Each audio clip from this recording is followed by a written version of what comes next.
بسم اللہ الرحمن الرحیم۔ انور خان یوٹیوب چینل کی وساطت سے آپ سے مخاطب ہوں۔ یہ 5 ہجری ہی کا واقعہ ہے کہ بنو قریظہ نے جب غداری کی ایٹ اے ٹائم کہ جب لشکر کفار یعنی مدینۃ الرسول پر چڑھائی کے لیے خندق کے نزدیک آ چکا تھا، اس وقت انہوں نے بدعہدی کرتے ہوئے، چونکہ پہلے وہ حضرت صلی اللہ علیہ وسلم کے حلیف تھے اور انہی کی وجہ سے بنو نذیر بھی میں پہلے ہی بتا چکا ہوں کہ حضرت صلی اللہ علیہ وسلم اور مسلمانوں کا دشمن ہو گیا، اور ابو سفیان اور صنادید قریش سے جا کر مکے میں ملے اور اپنا قبیلہ بھی بمائے سامان حرب اس میں شامل ہو گئے، ان میں قریش مکہ میں۔ لیکن یہی تھے بنی قریظہ، ان سے ان کی دشمنی تھی، انہی کی وجہ سے وہ دشمن ہوئے۔ لیکن انہوں نے حی بن اخطب کے ہتھے چڑھ کر اسی رات معاہدہ ختم صرف نہیں کیا، کوئی جھجک نہیں لی، بلکہ دوسرے قبیلے کے شرفاء کو بھی، یا جو وہ اپنے آپ کو کہلاتے تھے وڈیرے، انہیں بھی حی اخطب نے اپنا بلا کر بات کی، اور سب نے مل کر معاہدہ محمدی جو حضرت صلی اللہ علیہ وسلم اور بنی قریظہ کے درمیان لکھا گیا تھا، شرائط یہ تھی کہ ہم آپ کی ہر معاملے میں سپورٹ کریں گے اور آپ نے ہمیں کرنی ہے، اور اسی لیے بنی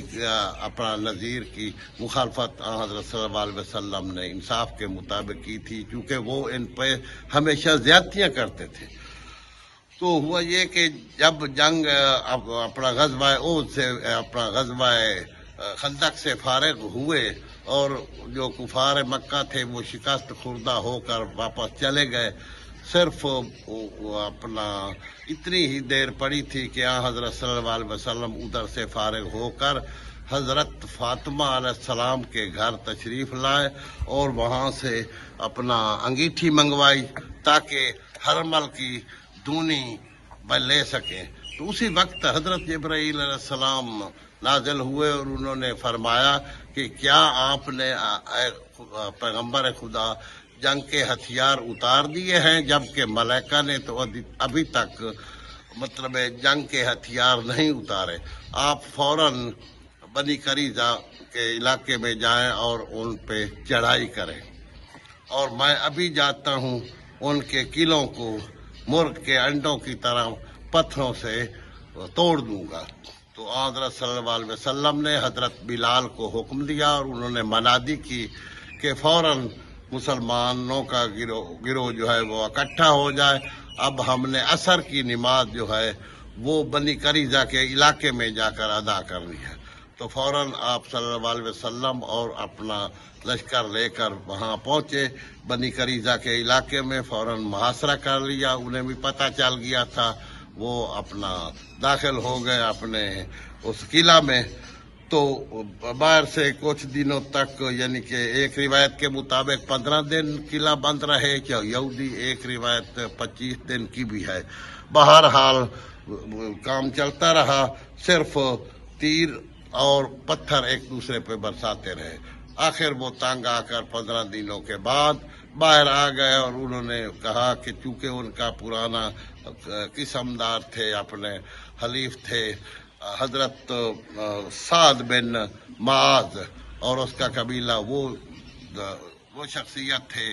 جو جنگ اپنا خندق میں زخمی ہو چکے تھے، لیکن آپ تشریف لائے کہ آپ کو حکم مقرر کر لیا ہے یہودیوں نے، اور ہم نے بھی مان لیا ہے، چونکہ حضرت صلی اللہ علیہ وسلم نے تو ماننا ہی تھا کہ چونکہ وہ اپنا مسلمان تھا۔ تو انہوں نے تورات کے مطابق ہر طرح اخلاقی لحاظ سے ان سے بات پرس کی کہ کوئی کسی قسم کا بہانہ تھا جو آپ نے مسلمانوں کو ایٹ اے ٹائم دھوکہ دیا ہے،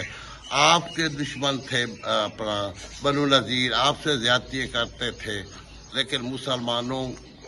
کی امان میں تھے، حضرت صلی اللہ علیہ وسلم سے پہلے ان کی ایسی سر عام دشمنی نہ تھی، آپ کی وجہ سے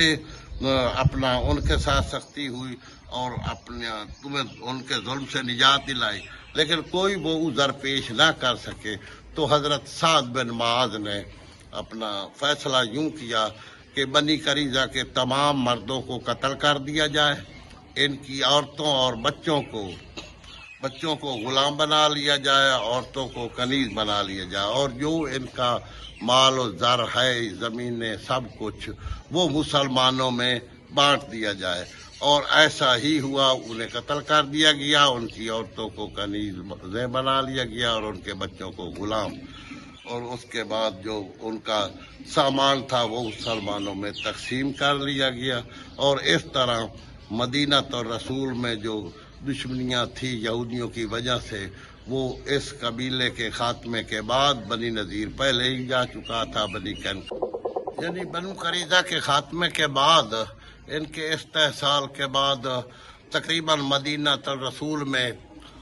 مسلمان جو ہے وہ چھا گئے، اور گرد و نواح میں بھی جو ان کی دشمنیاں تھی وہ کسی حد تک کمزور پڑ گئی۔ اگر کوئی کرتا بھی تو وہ منافقت سے کام لیتا، وہ جو سر عام جنگ کے لیے تیاریاں کر کے آ جاتے تھے وہ تقریباً ختم ہو گئی۔ اور اسی 5 ہجری میں یہاں سے فارغ ہو کر بنی قریظہ کی مطلب سرکوبی کے بعد، حضرت صلی اللہ علیہ وسلم کو کسی نے بتایا کہ دومت الجندل ایک علاقہ تھا، مدینہ اور رسول سے کافی دور تھا، لیکن وہاں سے ایک شاہراہ آتی تھی جو شام کو بھی جاتی تھی، وہاں سے قافلے بھی گزرتے تھے تجارتی، اور مال متاع لے کر مسافر بھی وہاں سے آتے جاتے رہتے تھے۔ وہاں کچھ چوروں اور ڈاکوؤں کے ایک گروہ نے ٹھکانہ بنا لیا اور آتے جاتے لوگوں کو لوٹتے تھے اور قتل بھی کرتے تھے۔ تو حضرت صلی اللہ علیہ وسلم نے دومت الجندل کی طرف سفر کیا، اور انہوں نے جب دیکھا کہ حضرت صلی اللہ علیہ وسلم ایک لشکر کے ساتھ ہمارے سر پہ آ گیا، تو وہ اپنا مال متاع اور جانور چھوڑ کر بھاگ گئے، اور وہ مسلمانوں نے اپنا سنبھال لیا، مال جانور بھی، اور ان کا بہت کافی حد تک پیچھا بھی کیا، لیکن وہ پہاڑوں میں چلے گئے۔ اس طرح اس علاقے میں بھی امن قائم ہو گیا، یعنی حضرت صلی اللہ علیہ وسلم ہر طرح اپنا ریاست مدینہ کے ارد گرد، چاہے کوئی کافروں پر بھی ظلم کر رہا ہوتا تھا تو آپ مداخلت کرتے، وہاں پہنچ جاتے تھے۔ والسلام، سبسکرائب بھی کرنا، اور یہ چینل اپنا لائک بھی کرنا۔ آگے چل کر ہم جو ہے نا غزوہ تبوک کی طرف جائیں گے، اور اس کے بعد فتح مکہ پہ کل پہ کر بات ہوگی۔